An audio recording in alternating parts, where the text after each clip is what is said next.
Hello, good people. This is Emmanuel Safali bringing you yet another important episode of the Insurance Promise Show.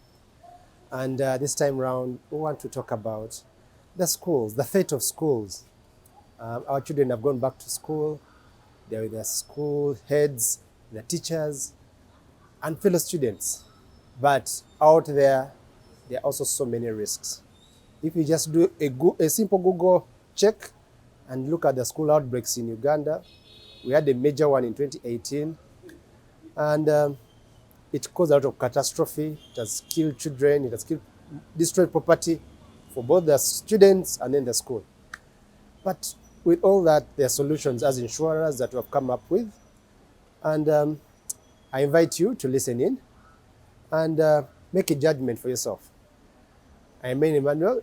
Please keep tuned and give us some feedback at the end of the day. Keep tuned.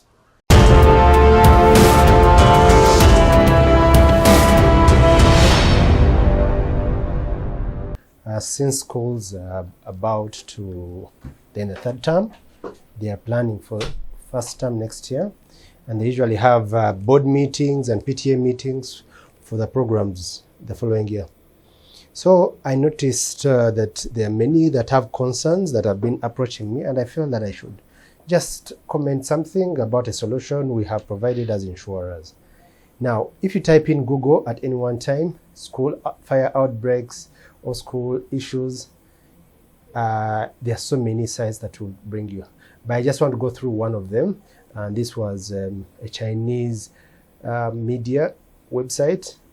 Well, it's the one that popped up, and it talks about 4 school children dying in fire outbreak in Uganda capital.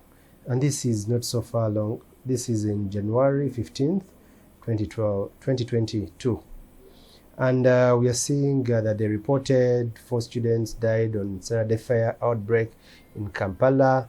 And Luka Wisijire, the police officer spokesperson of Kampala Metropolitan, told Zingzu that New Crest Junior at Chibedide boarding school in Kawempe division. The fire began there at 3 a.m. Well, the story is there, but I just want to point out something very briefly that was talking about, there was a summary here talking about schools in Uganda reopened on January 10th after close to 2 years of partial or full closure due to COVID pandemic. Then school fires are common in Ugandan schools, although most of them are not fatal. They are not killed so many people.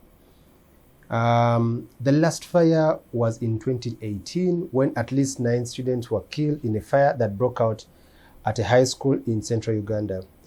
Before the 2018 incident, another fatal school fire happened in 2008, killing 19 students at Bodo Junior in Wakiso district. So there's a precedent that we have seen, and it can cause a school to close. It can cause lots of heartbreaks. Yet there is a solution that insurers have provided. Let me just go through one of them. It's called the Schools Comprehensive. I'm not going to mention the insurance company because, well, they are available. But they have not, I can't use their branding without them accepting. So let's look at how it works. Now we have to call the school, what we're covering are those accidental injuries because of the growing need for schools in the modern setting to allow continuous and uninterrupted operations in the event of fire, material damage to the physical properties of both students and the school. Cover is extended to accidental death and bodily injuries to the students, 24 hours, burglary of student property, and public liability to any third party. What we have also added in is something for the teachers. And the beauty of all this is we can we can get the premiums paid on a timely basis by the students on their fees for a small portion and depending on the benefits. So with this, let's first get into a break, and then when we come back, we can delve into the details.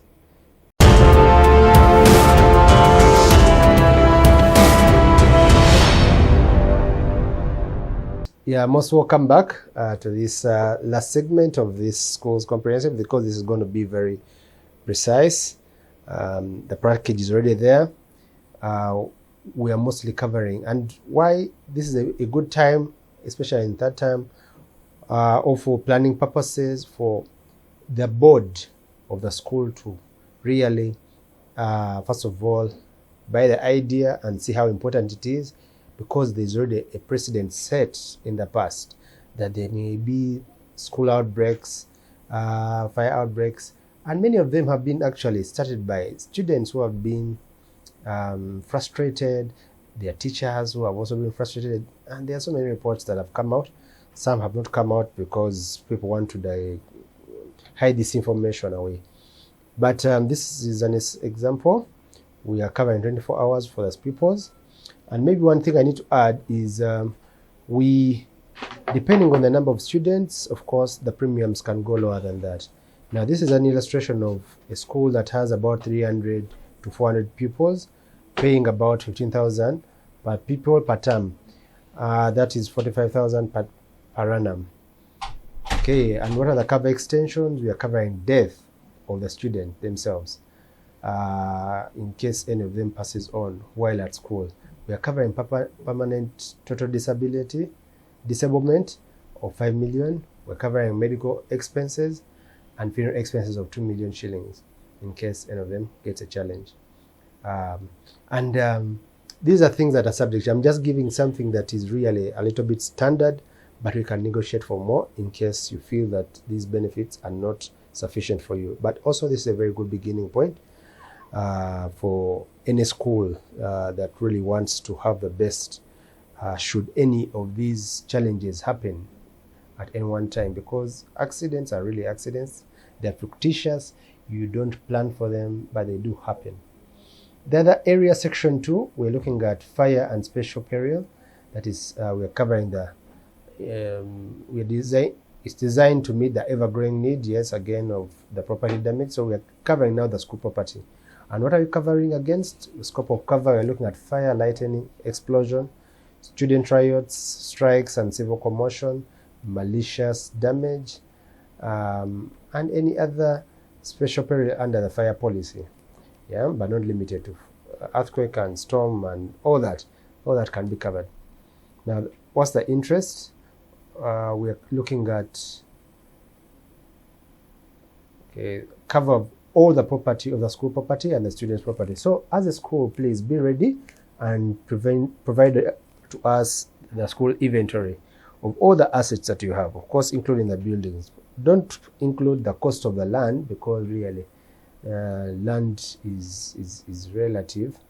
But we're looking at the cost of replacing those buildings in case they get any challenge. So that is what we need as insurers. Then if you have your other computers, the materials you needed in a school, the furniture, give us that information so that we can provide it as soon as possible.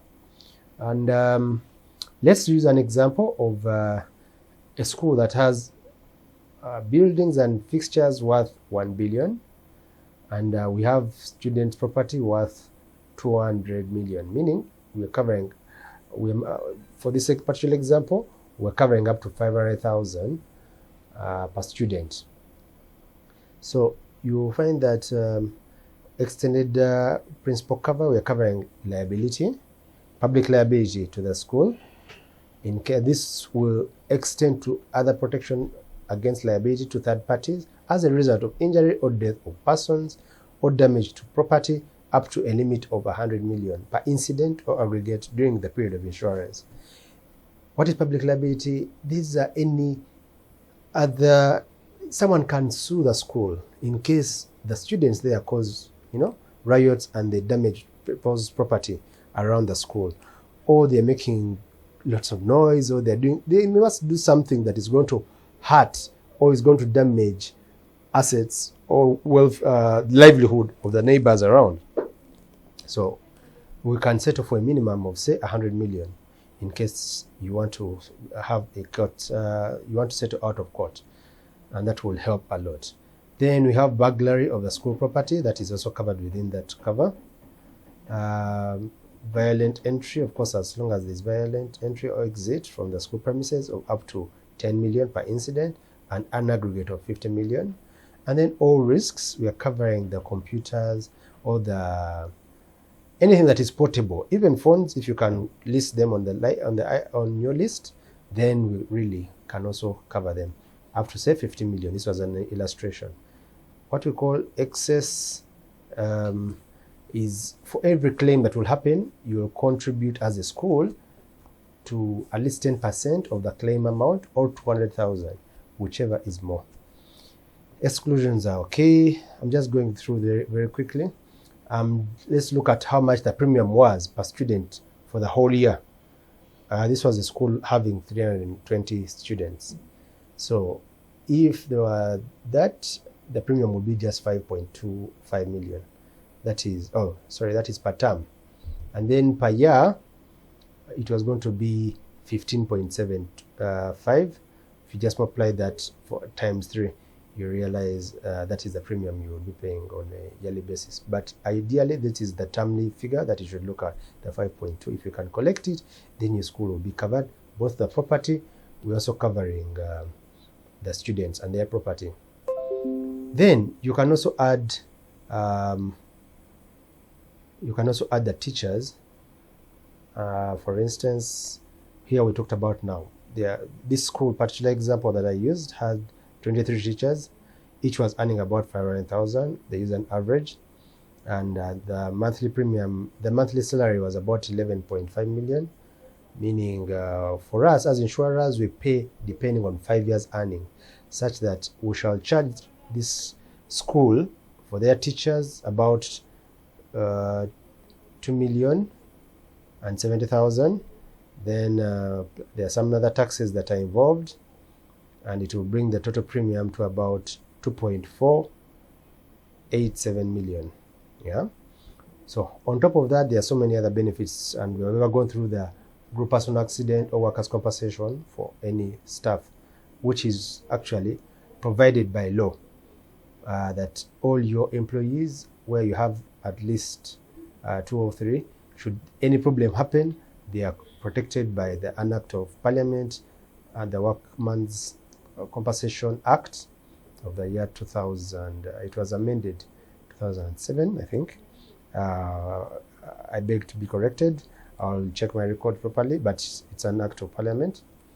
So you will find that for the teachers, it's just 2.4 million. It's actually the most affordable. Now, if you combine it to the students, it will be about 18.2 million. That is for the whole year. But again, you can break it down in termly basis. We can also add for the vehicles of the school, if they are vans and things like that. So there's a lot we can discuss. My contacts are in the channel below. You can send an email whenever you need any more information. If there's any school out there, or you belong to a board, or you're a PTA, we are parents in various schools, let us demand for such services from the schools, but we bless be ready also to prepare to pay for them at a small cost. It can range anywhere between 5,000 to 15,000, even 20,000, depending on the limits that you want and also the number of students that are in the school. Wow. Most welcome from that interview, or that this episode has been very interesting, I hope. And please, if you have understood something, or you feel that it will benefit at least your school, demand for these policies. Sometimes you are charged on your school fees, maybe 10,000, 20,000, and you don't know where it's going. But now that you know, you will not really demand so much from the school. Let's embrace the school's comprehensive packages. For you, the school heads, whenever you are reaching out to the parents in these PTA meetings and then the board meetings, this is a package that is going to save a lot of headache going forward. And it's something that is very affordable, paying on a termly basis. It's really very flexible, one of the most flexible policies, whereas other insurance policies require you to pay premiums upfront for the whole year. This is a package that has been set up to help or to be catered on a termly basis in the 3 terms. Yeah. For those who do semester system, we can also do a semester system. I remain Emmanuel Sanyi Safali. Please remember to subscribe to this Promise Insurance Show, and also give us more feedback for whatever topics you want to hear out. And till next time, I remind you to hope for the best while preparing for the worst. Keep tuned.